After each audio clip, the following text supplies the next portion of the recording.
Hey guys, my name is Greg McKettrick. I am the clinical liaison men's health specialist for Revelation Pharma. And I'm going to do my webinar for the month, be an overview on uh, men's health in general and how to integrate a program. Over the course of the next few months, we'll kind of break down into deeper dives on some specific elements of the men's health program. Today will be general overview. I'm going to share my presentation screen with you. And there we are. So that is me. Woo, they pretty me up pretty nice, I think. And again, so this is for the Men's Health webinar series. This will be the initial overview, key elements, and integration of a men's health program.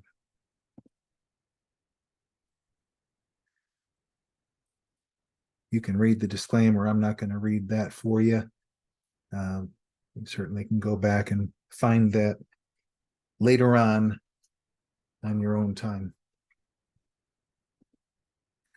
Okay, so what are we doing? Presentation and objectives. What I really want to do is, like I said, kind of give an overview of the men's health program, getting into some of the specifics in terms of really how you identify your patient and understand your patient.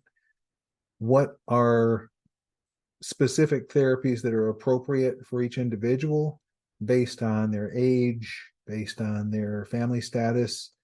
You need to force to kind of do a good intake with them so you understand their health conditions and certainly any current medications that they're taking.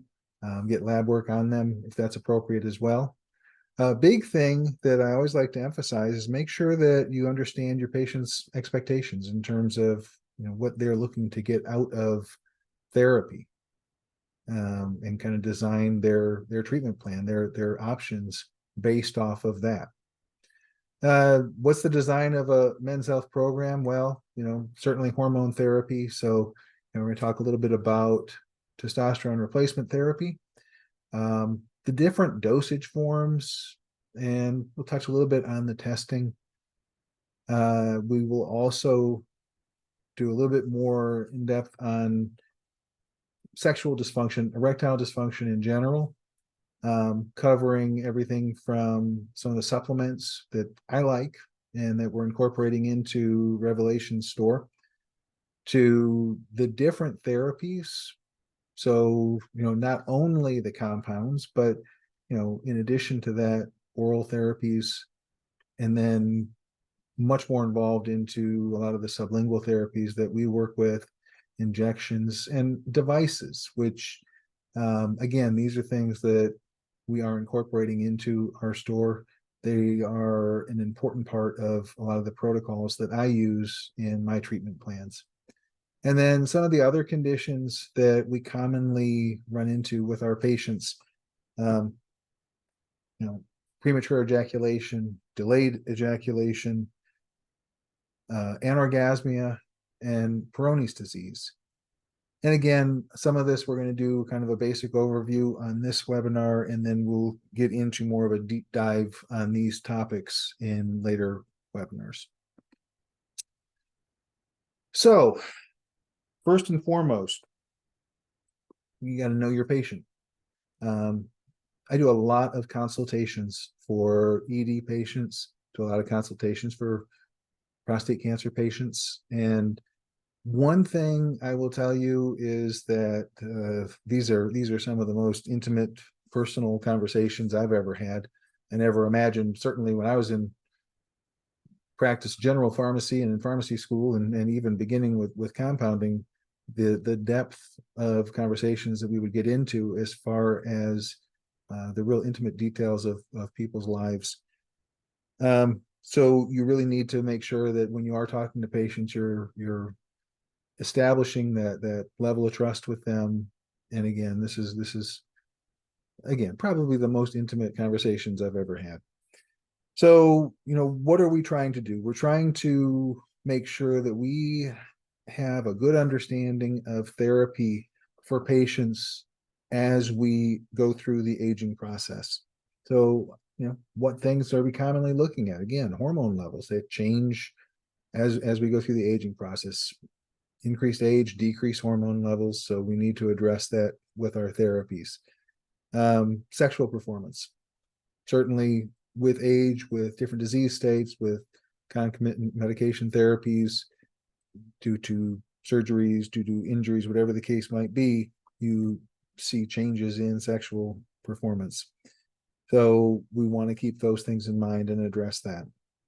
Overall, we're looking to really improve the patient's well-being. And what does that mean? Well, physical well-being through hormone levels and weight and really an overall picture of what their health is, which leads into mental well-being. So, a lot of these therapies and things, they have a big psychological impact. So, we want to keep in mind what's going on with the individual.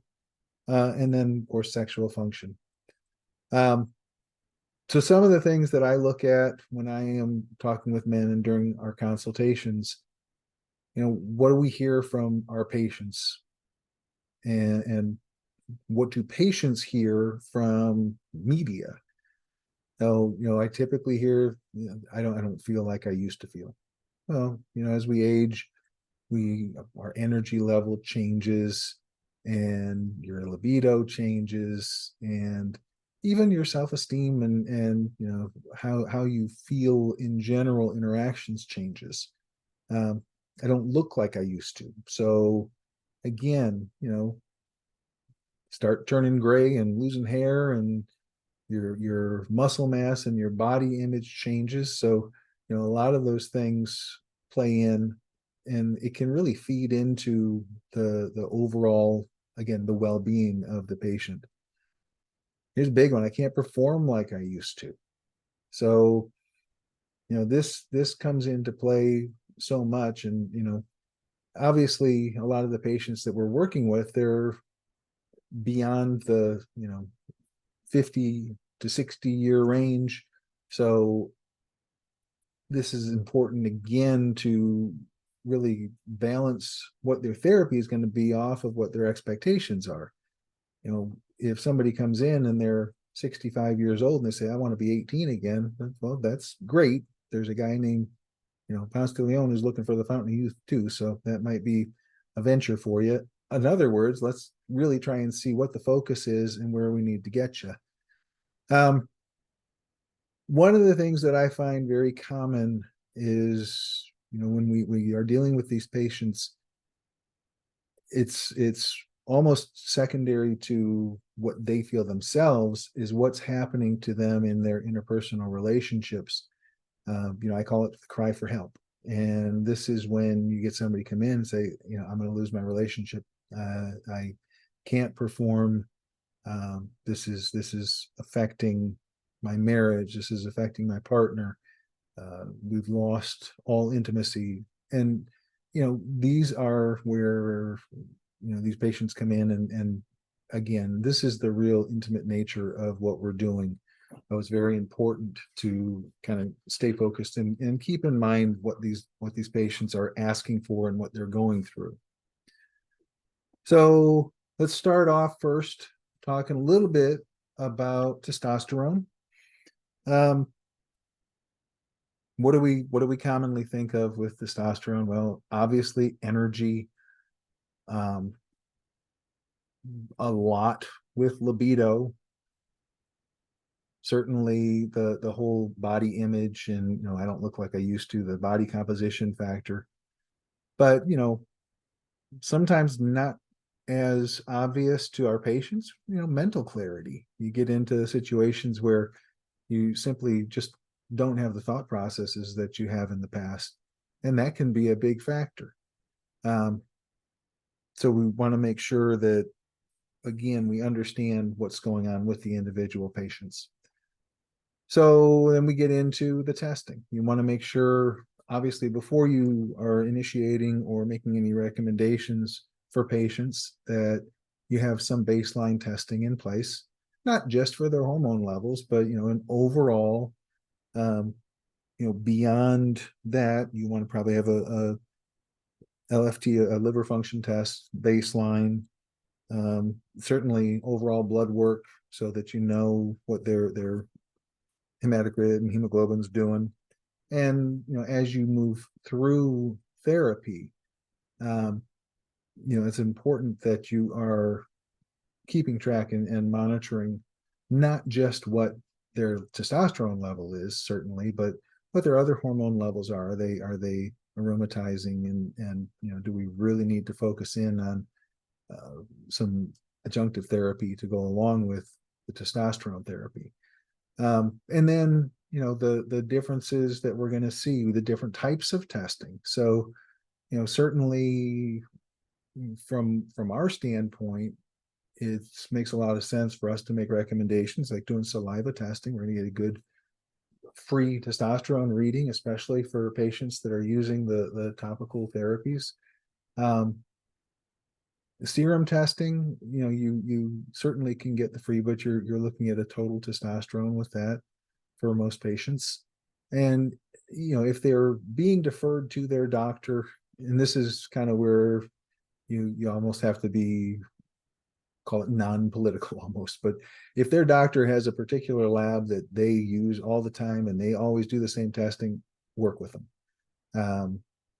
Certainly we're here not to impose our will upon either the patient or the doctor, but to kind of work with the data that they'll give us. So if the doc has a particular lab that they always use and series of tests that they always do, you can certainly make recommendations if there's something that's lacking, but kind of stick with them on what they want. As far as the dosage forms, most guys show up and what they're familiar with is injectable testosterone, which is great. IM testosterone, obviously we've been doing it for a long time. I've been in this for well over 30 years now, so I still remember when they used to do once a month testosterone injections. And of course, we'd never recommend that for anybody any longer, but we've had some good progression in terms of how we use therapies. So we went from once a month to every 2 weeks, and obviously we're still seeing some pretty significant peaks and troughs with that. So more in vogue now is weekly or every 10 days if it's an IM injection. And we certainly see much better results with that. Personally, I'm a big advocate of the subcutaneous injections, doing smaller dosing more frequently for patients. And there are certainly some advantages in terms of just the overall consistency of their hormone levels with that. It's also an easier injection for patients to self-administer. The other aspect there is, an IM injection. It does require the muscle activation for absorption. So, there's some caveats to it.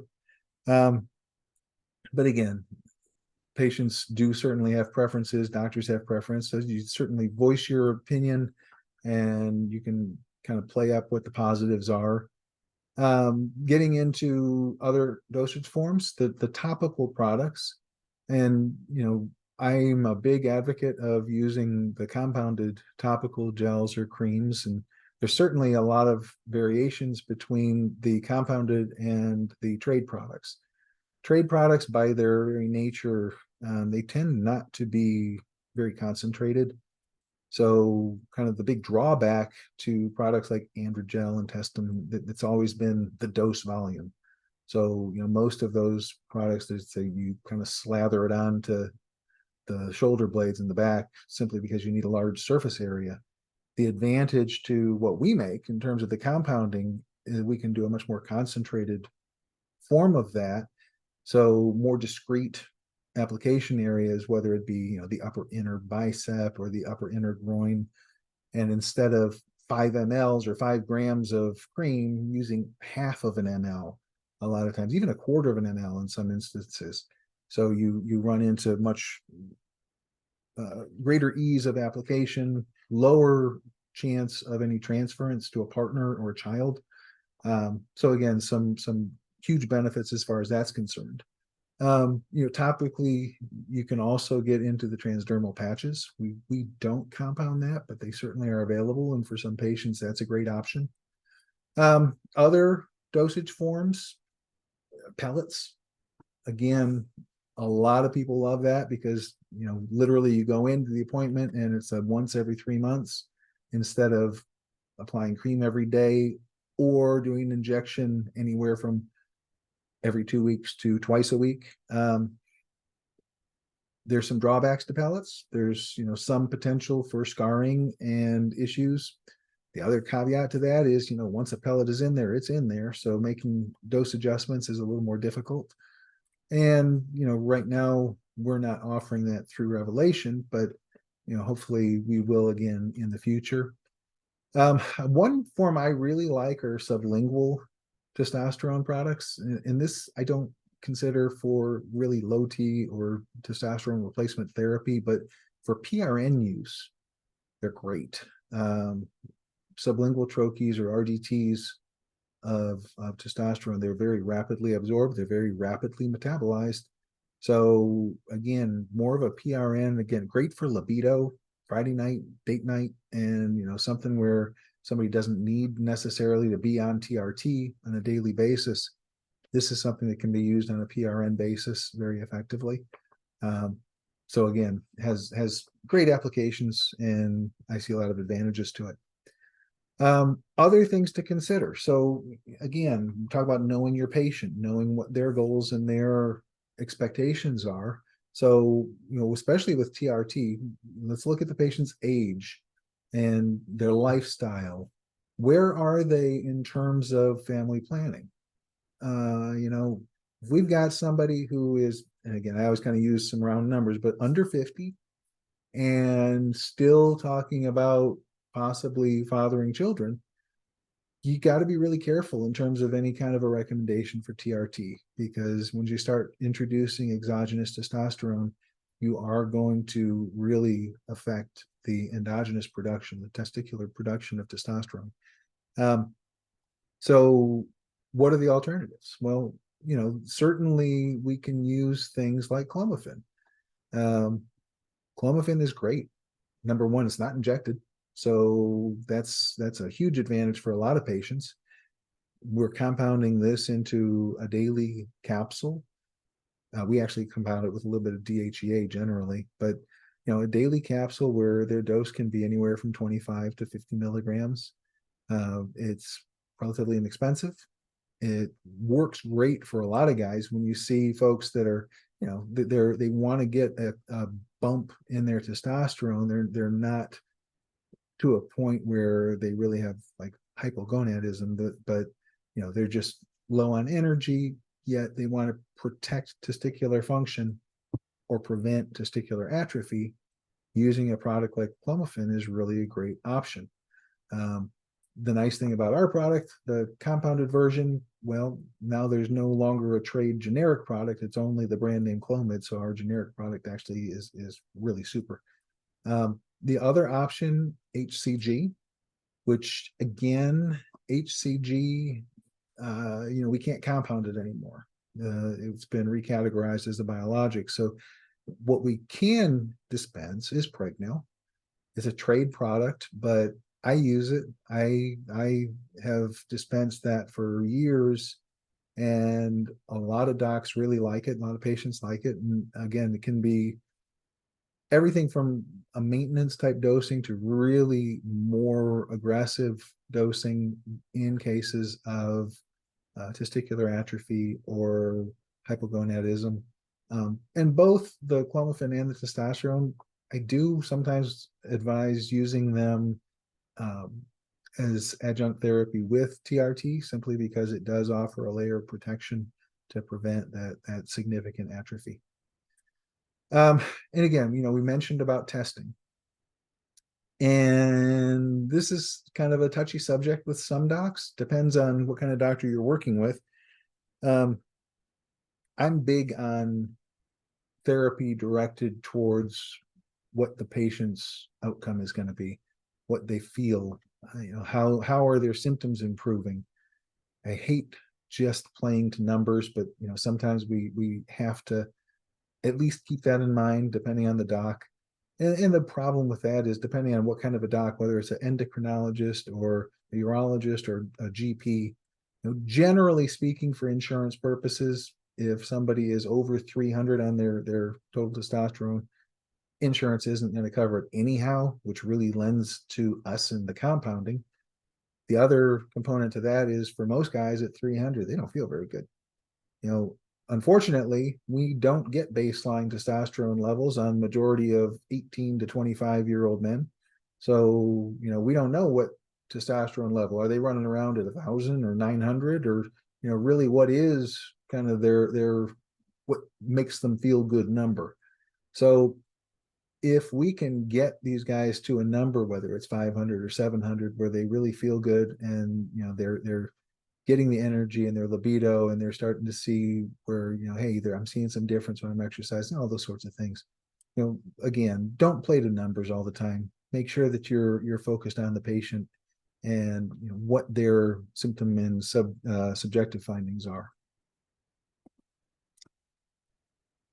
And again, talking about some of the alternatives in therapy, like I said, not everybody's the same. They have different goals based on their age.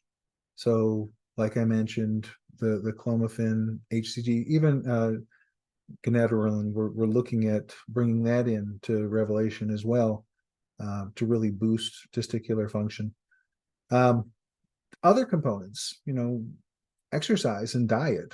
It's amazing what happens when you get somebody and they get themselves close to what their ideal body weight should be. Energy goes up, testosterone levels improve, libido goes up. It's not all going to be the same therapy for each patient. So again, kind of keep in mind that there's options. There's always going to be options, and focus on the patient, on what they need and what their goals are. Okay, so dive into some of the sexual dysfunction conversation here. And again, with men, primarily what everybody thinks of is erectile dysfunction. So I'm sure we've all heard the definition. What is erectile dysfunction? Erectile dysfunction is typically defined as the inability of a man to get and maintain an erection that is able to be maintained throughout the course of intercourse or sexual activity.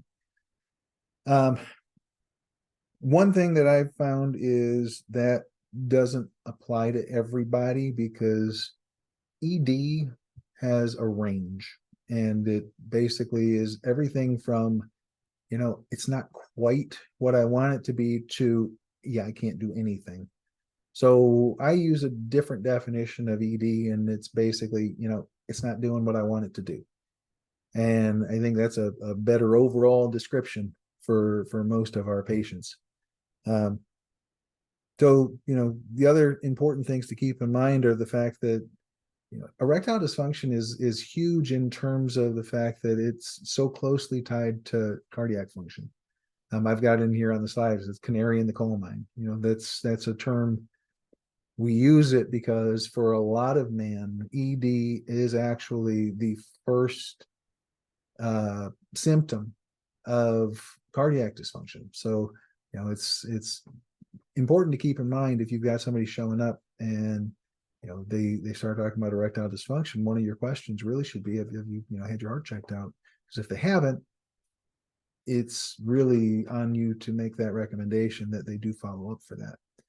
Other issues that we want to talk about, things that certainly tied into sexual dysfunction and closely tied to erectile dysfunction, sometimes not thought of in the same bandwidth, but premature ejaculation. Huge for a lot of guys.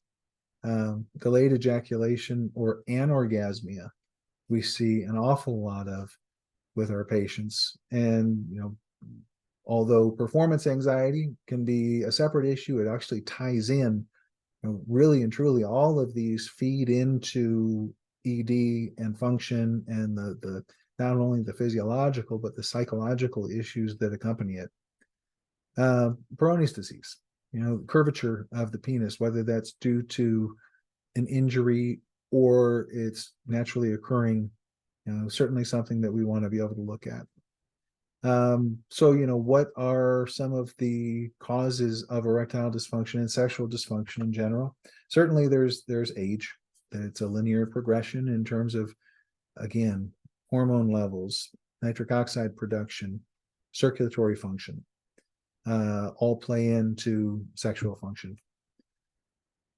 Concomitant medication therapies. We know, hey, guys that are out there and they're on beta blockers and different medications, antidepressants, you name it. There's so many different medications that play into erectile function and sexual function in general.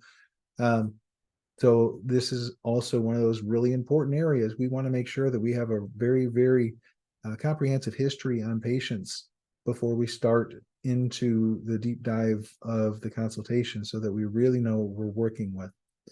And sometimes we are dealing or trying to overcome either a condition that's caused or at least contributed to through an injury or surgery. So many patients that I've dealt with are coming off of surgery, talking about like prostate cancer, getting a prostatectomy or going through radiation treatment. And, the fallout from that is so significant. I have, a whole protocol that's dedicated to penile rehab, dealing with those patients. Another aspect are patients dealing with injury.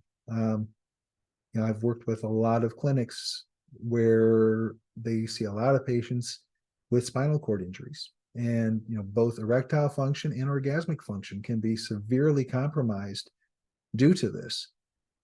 So the approaches that we're going to use and the medication therapies that we're going to use really are dependent on where the patient's coming from and what their presenting situation is, and how we approach them. For a lot of patients, supplements are a great option. I can't tell you how much time I've spent doing talks and webinars and instructing patients and doing consultations about nitric oxide. I've worked with the folks from Berkeley Life now for about 7 years. I'm on their scientific advisory panel. This has been a game changer for a lot of my patients, just because the relation between nitric oxide and erectile function, and the relation between nitric oxide and the most common medications we use, like PDE5 inhibitors. There has to be gas in the tank for those meds to work, and nitric oxide is the gas. And just like our hormone levels, nitric oxide production drops off with age on pretty much a linear progression, about 10% per decade once we hit about 40 years of age. The other thing that's important to keep in mind is there's different products out there. Berkeley Life, it's actually a dietary nitric oxide, a nitric oxide supplement, as opposed to majority of the things you're going to find out in the market, which are amino acid based. And the important element to that is, something like L-arginine, which is typically the key for the amino acid based products, that has to go through a conversion process, which is called nitric oxide synthase, to become systemic nitric oxide.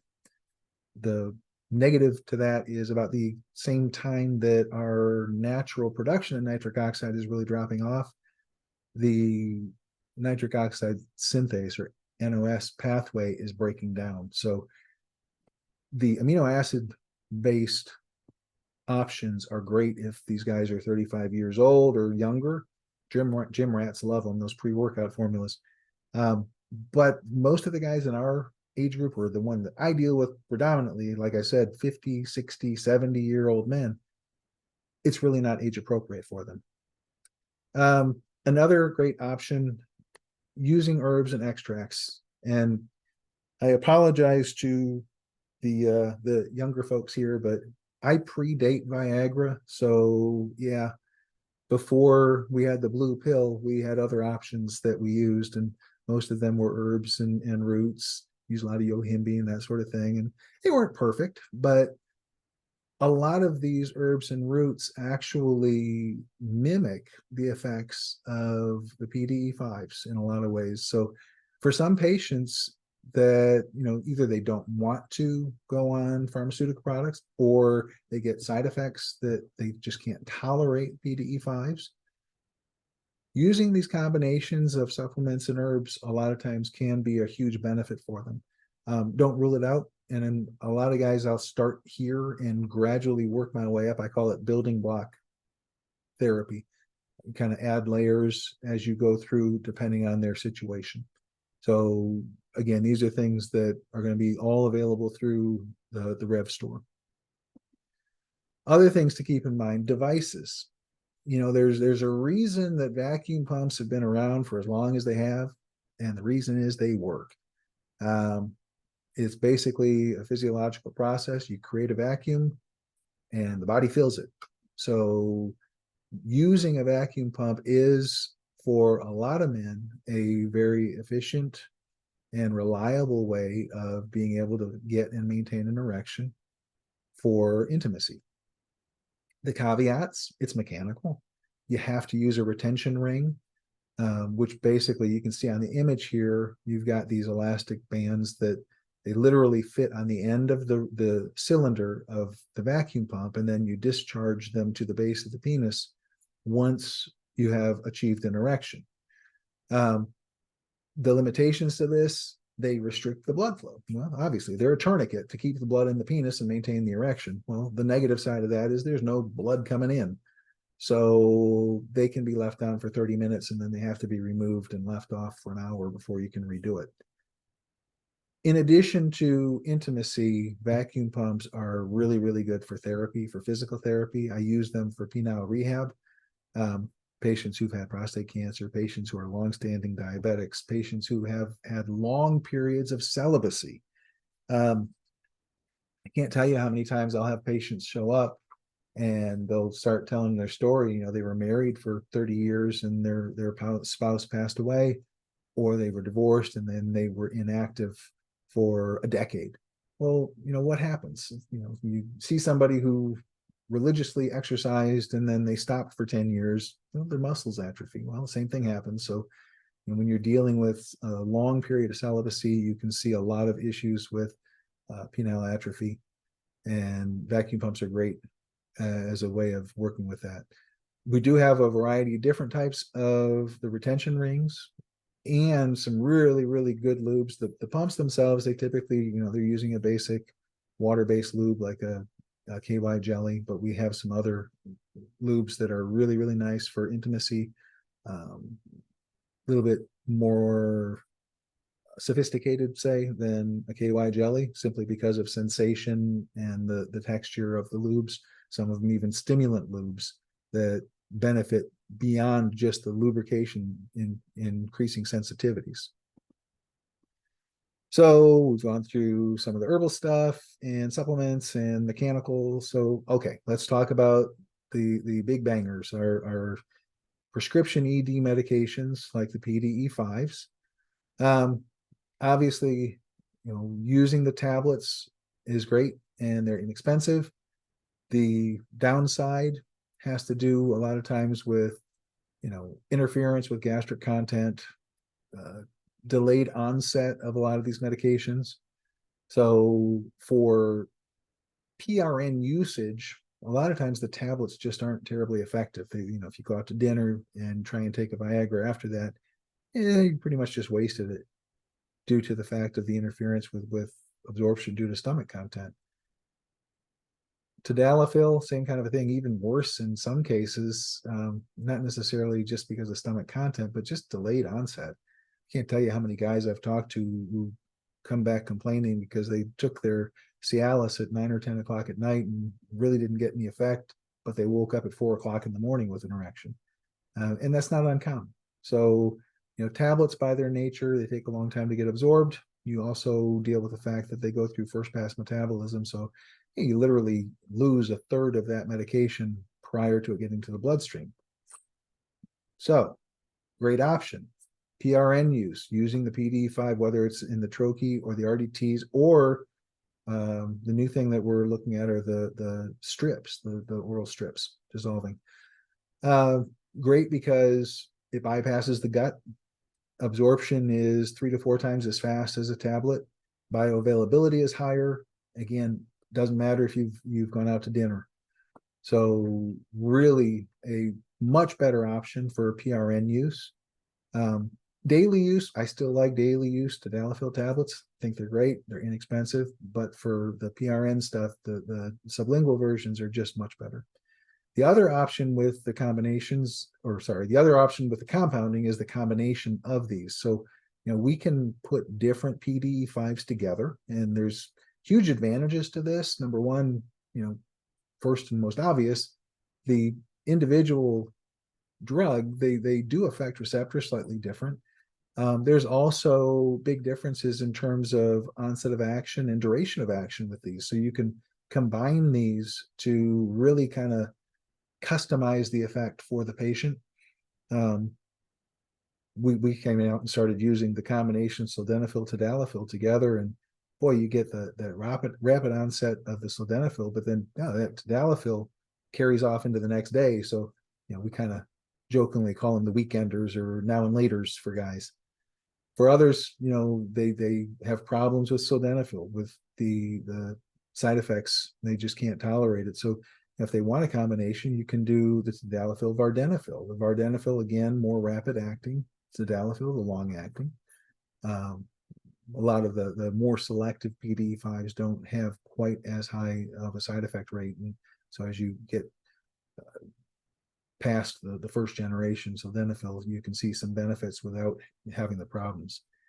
Other really neat things are adding some additives to the compounds that, again, kind of outside the box, and certainly this is not going to come from your big box pharmacies, but adding components like apomorphine, it's a D2 dopamine agonist that really kind of stimulates the initiation of the erectile cascade from the brainstem, the hypothalamus. So you're kind of coming at this from a different direction. So now you can talk about, we're going to use a supplement like nitric oxide along with the PDE5 because it really maximizes the effect of that PDE5. So boy, we're going to get really good blood flow, and this is going to really help.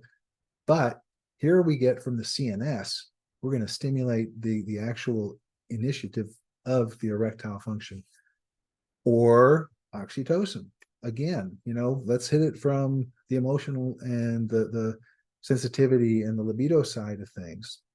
LDN, let's go for the endorphin release to really couple. So again, you can add things in to these sublingual therapies to really boost the overall experience and the effect, and customize for your patients and for the prescribers, ways to treat this condition that kind of are outside the box a little bit, even incorporating testosterone into the sublingual. Again, hey, why not?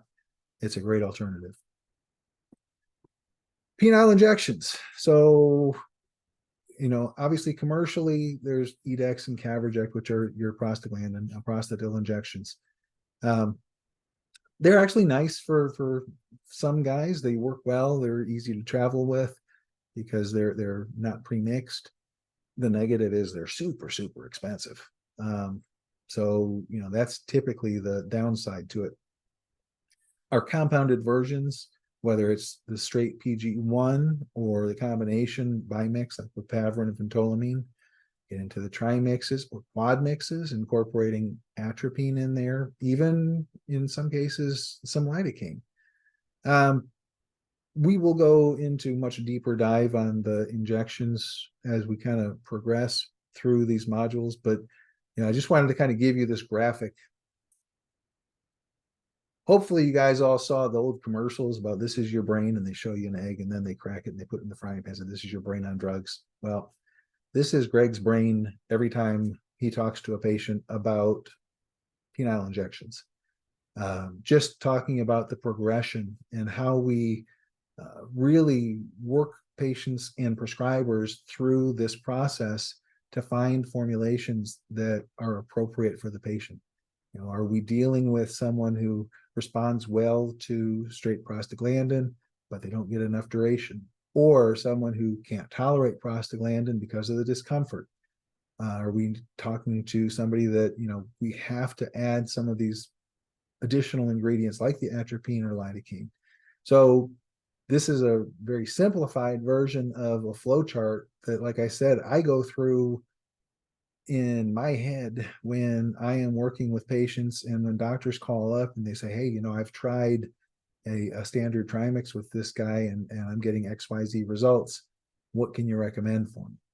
So it's kind of nice to have the ability to jump into some alternative therapies and different ways of approaching them. Other conditions. So I mentioned it before, premature ejaculation.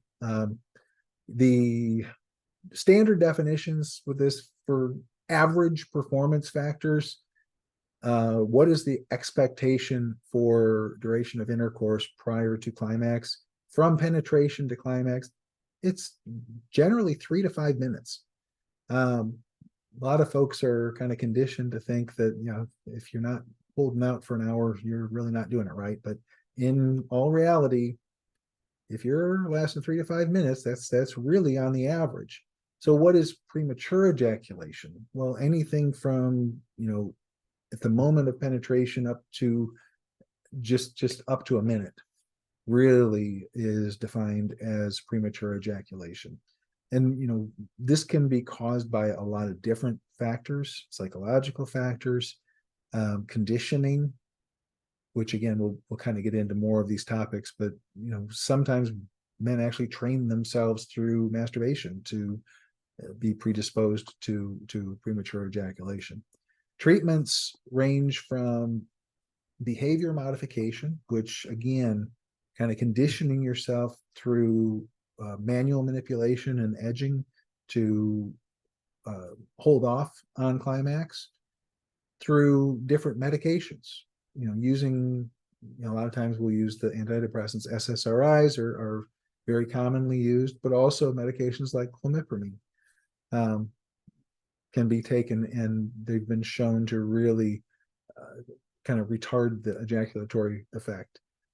We also have topical products. So, there's certainly compounds, but there's trade products out there that can be used to desensitize the penis. There's also condoms that are lined with benzocaine. So, there are a lot of ways that you can kind of slow this process down. So everything from physical, behavioral modifications, to using chemicals, to using topical products.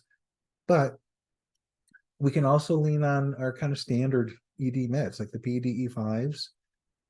For a lot of guys, that will help and will sustain the benefit. Some of that may actually play into that psychological aspect, because, guys who have pretty pronounced ED are so focused on the erection that they kind of get to the point where, man, I'm not going to screw this up. So they condition themselves again to, just out of that psychological aspect and some performance anxiety that I better get the job done. Well, if they get more confidence through medication, that can alleviate some of those issues. Another factor is, penile injections. Penile injections for a lot of guys, again, is it a confidence factor? Certainly, but also if you can get past that first climax and maintain the erection and satisfy your partner and yourself, again, this goes a long way psychologically to improving outcomes. So again, another reason why we're going to get into some deeper dive on some of these things later. And testosterone levels. There's certainly influence with testosterone levels on premature ejaculation as well. So, another really good reason to, look at those tests and get a good overall picture of our patient prior to initiating treatment. Some of the other factors: delayed ejaculation, anorgasmia, and performance anxiety. So, delayed ejaculation is when it just takes too long. This can also be medication induced. Again, we know, the same meds that we're using to treat premature ejaculation can cause delayed ejaculation. So a lot of antidepressants are really prone to causing that kind of a problem. And again, some of it is trained, some of it is psychological. So different factors, and we do have treatments for this. So again, getting back into some of these things, whether we're using the standard ED meds to just improve overall performance, meds to improve sensation. Again, let's get back into this, like the LDN and oxytocin, to really improve that central response, and that can help with this. Same thing with anorgasmia. And there's differences with anorgasmia. There's primary anorgasmia, basically meaning that it's really always been there. And then there's secondary anorgasmia, which has more of a, it's started happening, whether that's with a new relationship or due to medication or due to an injury, something to that effect. And performance anxiety. Performance anxiety is huge because it ties into all of this. And, every aspect of sexual dysfunction has a component of performance anxiety tied to it. So again, what are the causations? Medical conditions, psychological factors, medication therapies, injuries or surgical interventions, hormone levels, even genetics play a role. And again, kind of getting back into what are the treatments? Well, a big part of it is behavioral modifications, using medications to improve our ability to perform. I didn't mention something like cabergoline, which is great for reducing latency and kind of blocks that prolactin release. So again, that could be a huge benefit for men. Other things like the buspirone and cyproheptadine, we can get into again in deeper dive. But again, there's a lot of therapies that are available to really help in general with what's going on. Super important to all of this is, like I've mentioned in the past, the consultations and the follow-up with the patients. Looking at my little pie chart there, and I do it this way because really there's not a starting point and an end point. You want to make sure that you start the process with the consultation, establishing that relationship with the patient, develop their treatment plan. Once you have kind of customized a plan and you focus in on the patient, you're able to improve not only their outcomes, but patient retention, their lack of, I call it the dropout, where they tried one therapy, it didn't work, so they quit. Make sure that they understand this is a pathway. I mentioned before the building block mentality. So you want to really offer them more than just a silver bullet cure. You want to show them this is a path. So again, our goal is to improve their outcomes, and this helps providers. It takes a load off of the provider by us doing the consultative piece and handling a lot of the phone calls and that sort of thing. And again, what's our bottom line? Our bottom line is to make money and help patients. So if we can increase some of our revenue sources by offering alternate therapies, the compounds, the supplements, the devices that go along with it, or the sexual aids that go along with it, these are all going to be huge factors. So again, patient follow-up is huge. And again, we're going to talk more about implementing some of these factors at a deeper level as we kind of go through. So that's that presentation. I may have gone a little longer than I should have, but I apologize. Certainly, if there's any questions, reach out to me. It's McKettrick at revcustomrx.com. Connect with the sales team at Revelation with any questions in particular, or any of our pharmacies.